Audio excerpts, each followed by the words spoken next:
பாரம்பரிய பஞ்சாங்க கணிதர் doctor V Naranarayanan கணித்துள்ள குரோதி வருஷத்திய 2024-2025 வருடத்திய ஸ்ரீனிவாச பஞ்சாங்கம் விற்பனைக்கு. அனைத்து சுப விஷயங்களுக்கான சுப முகூர்த்த நாட்கள், ஒவ்வொரு ராசிக்குரிய சந்திராஷ்டமங்கள், பண்டிகைகள், விரத நாட்கள், சகுனங்கள், எண் கணிதம், துல்லியமான இயற்கை நிகழ்வுகள் அடங்கியுள்ள இந்த பஞ்சாங்கம் ஒவ்வொருவர் வீட்டிலும் அவசியம் இருக்க வேண்டிய ஒன்று. கொரியர் செலவு உட்பட விலை ரூபாய் 250. தெளிவான முகவரியுடன் ஜிபே மூலமாக பணம் செலுத்தி பெற்றுக் கொள்ளவும். செடியாய வல்வினைகள் தீர்க்கும் திருமாலே, நெடியானே வேங்கடவா நின் கோயிலின் வாசல், அடியாரும் வானவரும் அரம்பையரும் கிடைந்தியங்கும் படியாய் கிடந்து உன் பாலுவாய் காண்பேனே. உலகெங்கும் இருக்கின்ற சர்வம் டிவி நேயர்களுக்கு என்னுடைய பணிவான வணக்கங்கள். இன்றைய பதிவில் 2024 வருடத்திய ராசிய பலன்களை பற்றி பார்ப்போம். 2024 என்பது சனியின் ஆதிக்கத்தில் வருகிறது. இந்த வருடம் முழுமைக்கும் சனி பகவான் ஆட்சி பீடத்திலேயே இருக்கிறார். ஆகவே சனியின் ஆதிக்கத்தில் இந்த வருடம் பிறந்திருந்தாலும் நிச்சயமாக தொழில் வளர்ச்சி இந்த வருடம் நன்றாகவே இருக்கும். இந்த வருடம் தொழில் வளர்ச்சி மே மாதம் முதற்கொண்டு நன்றாக இருக்கும். ஏப்ரல் வரை ஓரளவு மந்தமாகத்தான் இருக்கும். ஏப்ரல் முடிந்த பிறகு மே 1ஆம் தேதியிலிருந்து இந்த வருடம் தொழில் வளர்ச்சி நன்றாக இருக்கும். ஏனென்றால் வரக்கூடிய குரு பயிற்சி மே 1ஆம் தேதி வருகிறது. ஏப்ரல் கழித்து மே 1ஆம் தேதி வருகிறது. குரு பயிற்சி இந்த வருடம் திருக்கணிதப்படியும் வாக்கியப்படியும் ஒரே நாளிலே வருகிறது. திருக்கணிதப்படி மே 1ஆம் தேதி 1/5/2024 புதன்கிழமை பகல் 1 மணிக்கு குரு பகவான் மேஷ ராசியிலிருந்து ரிஷப ராசிக்கு சஞ்சாரம் செய்கிறார். அதே தினத்தில் மே 1ஆம் தேதியே வாக்கியப்படி குரு பகவான் 1/5/2024 புதன்கிழமை மாலை 28 நாழிகைக்கு, அதாவது 28 நாழிகை 22 விகடிக்கு அளவிலே குரு பகவான் மேஷ ராசியிலிருந்து ரிஷப ராசிக்கு சஞ்சாரம் செய்கிறார். அதன் மூலமாக ரிஷபராசி சுக்கிரனுடைய வீடு. அந்த ராசியிலே குரு பகவான் பகை வீடாக இருந்தாலும் சுக்கிரனுடைய வீட்டில் சஞ்சாரம் செய்வதனால் அதன் பிறகு பொருளாதாரம் மந்த நிலை சரியாகும். பொருளாதாரம் வளர்ச்சி நன்றாக இருக்கும். தொழில் வளர்ச்சியும் நன்றாக இருக்கும். புதிய முயற்சிகள் தொழில்துறையில் மே 1ஆம் தேதிக்கு பிறகு செய்யலாம். நிச்சயமாக நன்மைகளை ஏற்படுத்தி கொடுக்கும். இந்த வருடம் கிரகணங்கள் என்று பார்த்தால் 2 சூரிய கிரகணங்கள், 1 சந்திர கிரகணம் வருகிறது. இந்த வருடம் 8/4/2024 திங்கட்கிழமை, அதாவது ஏப்ரல் மாதம் 8ஆம் தேதி ரேவதி நட்சத்திரத்தில் முழு சூரிய கிரகணம், ராகு கிரகஸ்த ராகுனால் பிடிக்கப்பட்ட முழு சூரிய கிரகணம் வருகிறது. இந்த சூரிய கிரகணம் இந்தியாவில் தெரியாது. அதை போலவே இந்த வருடத்தின் கடைசியிலே செப்டம்பர் 18/9/24, அதாவது 18/9/2024 புதன்கிழமை பூரட்டாதி நட்சத்திரத்திலே ராகு கிரகத்தால் பிடிக்கப்பட்ட சந்திர கிரகணம், பகுதி சந்திர கிரகணம் வருகிறது. அதுவும் இந்தியாவில் தெரியாது. அடுத்து அக்டோபர் 2/10/2024 புதன்கிழமை என்று ஹஸ்தம் நட்சத்திரத்தில் நிகழ்கின்ற பகுதி சூரிய கிரகணம், அதுவும் இந்தியாவில் தெரியாது.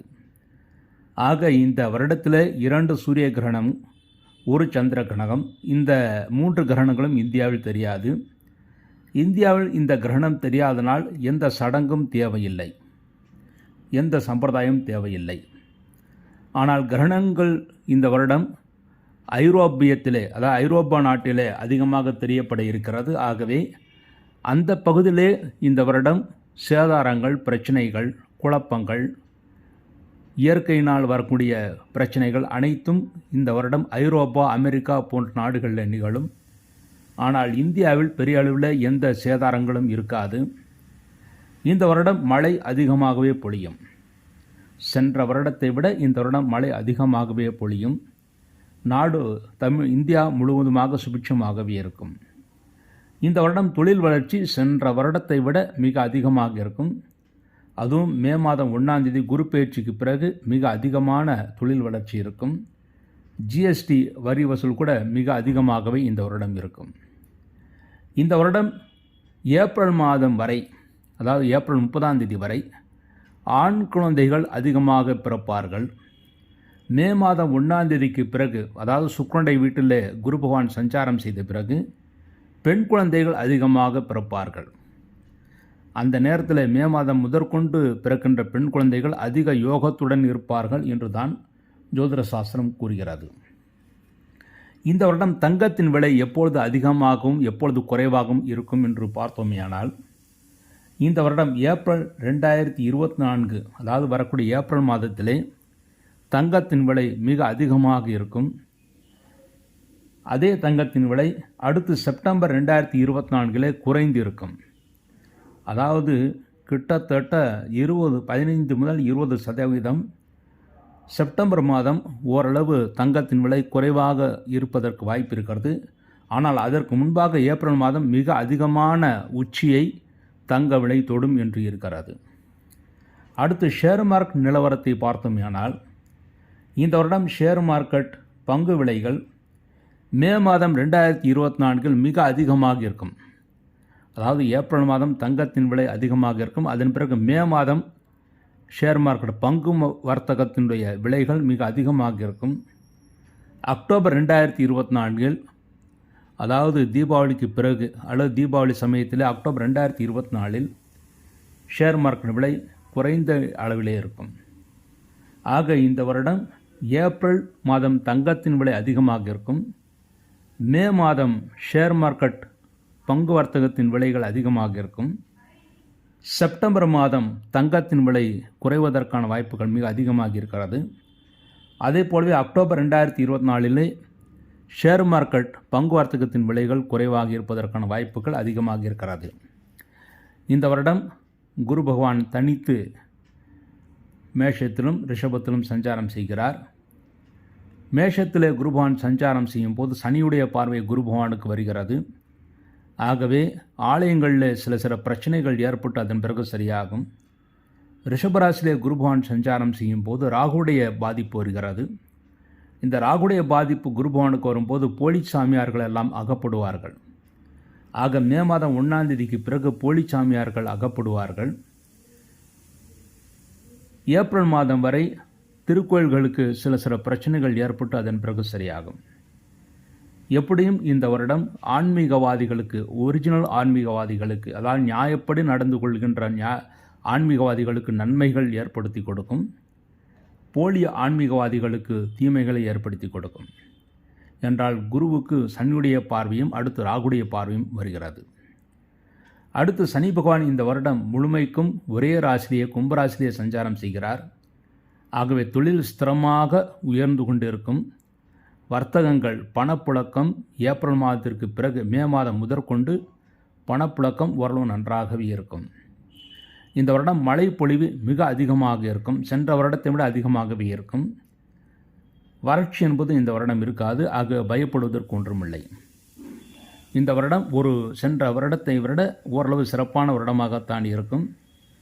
2024 என்பது எண்கணிதப்படி 8 என்று வருகிறது. 8 என்பது சனியுடைய ஆதிக்கமுடையது. ஆனால் இந்த வருடம் முழுமைக்கும் சனி பகவான் ஒரே ராசியிலே சஞ்சாரம் செய்வதனாலும், சனி பகவான் ஆட்சி பலத்துடன் சஞ்சாரம் செய்வதனாலும் நிச்சயமாக தொழில் வளர்ச்சி நன்றாக இருக்கும். பிரச்சனைகள் எதுவும் இருக்காது. இந்த வருடம் அரசியல்வாதிகளுக்குள் பிரச்சனைகள் வந்தாலும் புதிய சட்டங்கள் இயற்றுவார்கள். அதன் மூலமாக நாடு தொழில் வளர்ச்சி, நாட்டு வளர்ச்சி அனைத்தும் நன்றாகவே இருக்கும். இந்தியாவுடைய வளர்ச்சி வெளிநாடுகளுடைய வளர்ச்சிகளை விட அதிகமாகவே இருக்கும். இந்த வருடம் இந்தியாவுடைய பெயரும் புகழும் சிறந்து விளங்கும். இதுதான் இந்த வருடத்துடைய சிறப்பு அம்சமாக அமைந்திருக்கிறது. அடுத்து ராசி பலன்களை பற்றி, ஒவ்வொரு ராசிக்கும் ராசி பலன்களை பற்றி பார்ப்போம். பாரம்பரிய பஞ்சாங்க கணிதர் டாக்டர் M.V. நரநாராயணன் கணித்துள்ள குரோதி வருஷத்திய 2024-2025 வருடத்திய ஸ்ரீனிவாச பஞ்சாங்கம் விற்பனைக்கு அனைத்து சுப விஷயங்களுக்கான சுப முகூர்த்த நாட்கள், ஒவ்வொரு ராசிக்குரிய சந்திராஷ்டமங்கள், பண்டிகைகள், விரத நாட்கள், சகுனங்கள், எண் கணிதம், துல்லியமான இயற்கை நிகழ்வுகள் அடங்கியுள்ள இந்த பஞ்சாங்கம் ஒவ்வொருவர் வீட்டிலும் அவசியம் இருக்க வேண்டிய ஒன்று. கொரியர் செலவு உட்பட விலை ரூபாய் 250. தெளிவான முகவரியுடன் ஜிபே மூலமாக பணம் செலுத்தி பெற்றுக் கொள்ளவும். விசாகம் 4வது பாதம், அனுஷம், கேட்டை இந்த நட்சத்திரங்களை பிறந்த விருச்சிக ராசி நண்பர்களை, இந்த வருடம் 2024வது வருடம் எப்படி இருக்கும் என்று பார்த்தோமேயானால், இந்த வருட ஆரம்பத்தில் ஏப்ரல் மாதம் வரை உங்கள் ராசிக்கு தனாதிபதியும் புத்திரஸ்தானாதிபதியும் பூர்வ புண்ணிய ஸ்தானாதிபதியுமான குரு பகவான் 6ஆம் இடம் சஞ்சாரம் செய்கிறார். மே 1ஆம் தேதிக்கு பிறகு உங்கள் ராசிக்கு 7ஆம் இடத்தில் குரு பகவான் சஞ்சாரம் செய்கிறார்.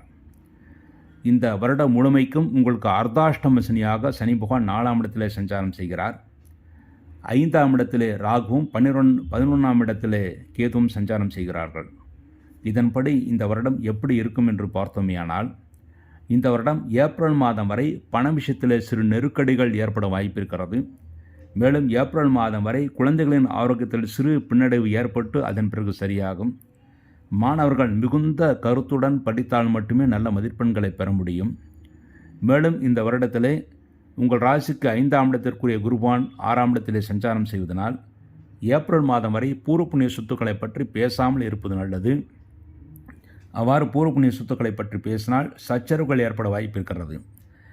4ஆம் இடத்தில் சனி பகவான் இருப்பது இந்த வருடத்தில் தாயின் ஆரோக்கியத்தில் சிறு பின்னடைவு ஏற்பட்டு அதன் பிறகு சரியாகும். தாய்க்கு ஒரு சிறு பிரச்சனைகள் வந்தாலும் உடனடியாக மருத்துவரிடம் காண்பிப்பது மிகவும் நல்லது. மேலும் தொழில்துறையிலே மந்தநிலை ஏற்படும். எந்த காரியத்திலும் முதல் முறையாக வெற்றி பெற முடியாது. 2வது 3வது முயற்சியின் மூலமாக நீங்கள் வெற்றியை அடைய முடியும்.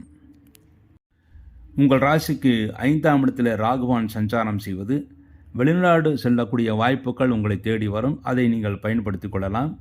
லாபஸ்தானத்தில் கேதுவான் இருப்பது உங்கள் வீட்டில் இருக்கிற தாத்தா பாட்டி போன்றவர்களுடைய அனுகூலம் இந்த வருடம் முழுமைக்கும் உங்களுக்கு கிடைக்கும். அவர்களுடைய ஆதரவு உங்களுக்கு முழுமையாக கிடைக்கும்.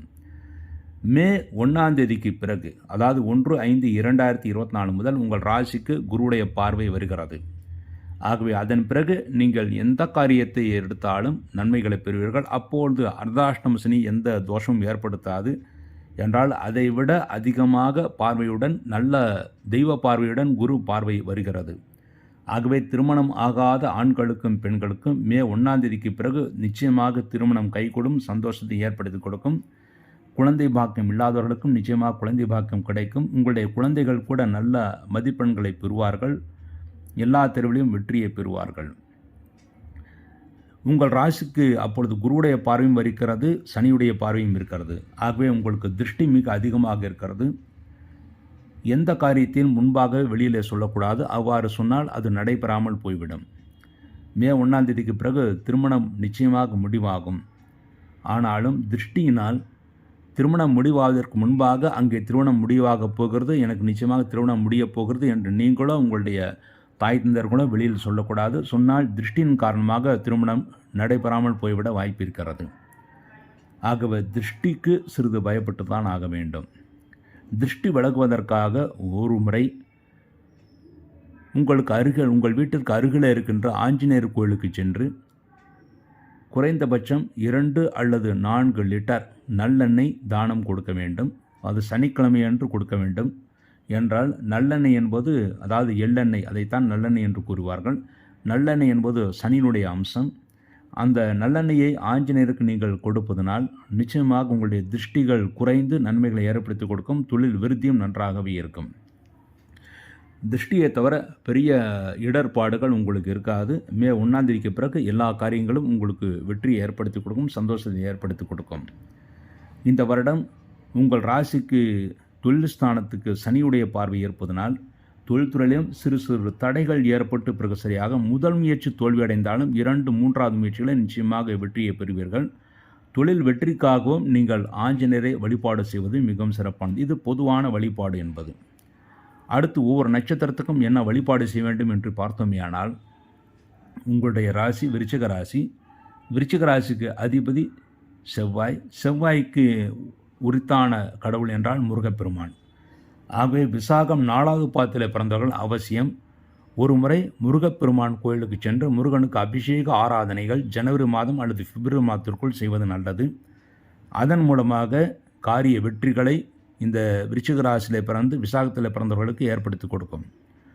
அடுத்து அனுஷம் நட்சத்திரத்தில் பிறந்தவர்கள் ஒரு முறை அவசியம் பெருமாள் கோயில்களுக்கு சென்று பெருமாள் தாயார் இருவரும் உடன் இருக்கின்ற அந்த சந்நிதிக்கு சென்று பெருமாளுக்கு ஒரு முறை அபிஷேக ஆராதனை செய்வது மிகவும் சிறப்பானது. ஏனென்றால் இந்த அபிஷேக ஆராதனைகள் ஏன் சொல்கிறேன் என்று கேட்டீர்களானால், விருச்சிகம் என்பது ஜலராசி. ஆகவே அபிஷேக ஆராதனைகள் தான் உங்களுக்கு நன்மைகளை ஏற்படுத்தி கொடுக்கும். அடுத்து கேட்டை நட்சத்திரத்தில் பிறந்தவர்கள் அவசியம் ஒரு முறை வராக பெருமாள் இருக்கின்ற சந்நிதிக்கு சென்று வராக பெருமாளுக்கு அபிஷேகம் அல்லது வராக பெருமாளுக்கு புஷ்ப மாலைகள் அணிவித்து விட்டு வர வேண்டும். அதன் மூலமாக நினைத்த காரியங்கள் கைகூடும், முன்னேற்றத்தை ஏற்படுத்தி கொடுக்கும். வராக பெருமாளுடைய கோயில்கள் என்பது பொதுவாக சென்னைக்கு அருகிலே திருவடந்தை என்ற ஊரில் நித்திய கல்யாண பெருமாளாக வராக பெருமாள் இருக்கிறார். அடுத்து ஸ்ரீமுஷ்ணம் என்கிற ஊரில் வராக பெருமாள் இருக்கிறார். திருப்பதி ஏழுமலையான் சன்னதிக்கு அருகிலேயே வராக பெருமாள். இந்த 3 வராக பெருமாள் சேத்திரங்கள் உங்களுக்கு பிடித்தமான சேத்திரத்திற்கு சென்று அங்கே வராக பெருமாளுக்கு அபிஷேகமோ அல்லது மலர் மாலையோ அணிவித்து விட்டு வாருங்கள். நிச்சயமாக இந்த வருடம் முழுமைக்கும் நன்மைகளை பெறுவீர்கள், சந்தோஷத்தை அடைவீர்கள் என்பது நிச்சயம். இந்த பரிகாரத்தின் மூலமாக விருச்சிக ராசியிலே பிறந்தவர்கள் 75% நன்மைகளை பெறுவார்கள். அதுவும் மே மாதத்திற்கு பிறகு எல்லா வகையிலும் வெற்றியும் சந்தோஷத்தையும் அனுபவிக்கக்கூடிய ராசியாக இந்த விருச்சிக ராசி அன்பர்கள் இருக்கிறார்கள். மேலும் இந்த வருடம் புது கணக்கு தொடங்கும் போதும் புது வருடம், அதாவது ஏப்ரல் 14 புது வருடங்கள் தமிழ் வருடம் பிறக்கும் போதும் ஸ்ரீனிவாசன் பஞ்சாங்கத்தை வைத்து பூஜை செய்து அதை பயன்படுத்துங்கள். எளிமையாக இருக்கும்.